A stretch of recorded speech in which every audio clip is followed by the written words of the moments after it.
అలా కొట్టమని నేను చెప్పట్లేదు, కానీ లా అండ్ ఆర్డర్ కనుక దెబ్బతింది అంటే మటుకు టూరిజం దెబ్బతినేస్తాయి రాష్ట్రంలో.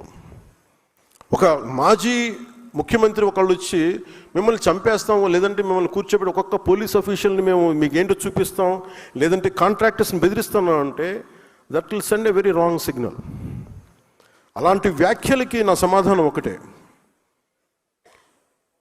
పర్మనెంట్గా ఇలాంటి మాటలు రాకుండా ఉండాలంటే నాకు ఏం చేయాలో చాలా బాగా తెలుసు నాకు. అని మీరు ఇంక బెదిరించడాలు మానేసేయాలి.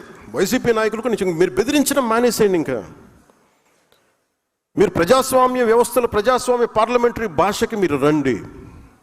ఇంకా మీరు బెదిరించడం మానేయాలి. అలాగే ఎవరన్నా అధికారులు కానీ ప్రజల్లో కానీ ఎవరన్నా ఉంటే ఒకవేళ వాళ్ళు వచ్చేస్తారేమో అప్పుడు ఏంటి, అలాంటి పరిస్థితులు రావు. ఎందుకు రావు కూడా చెప్తాం. దీనికి నేను లాజికల్ రీజనే చెప్తాను.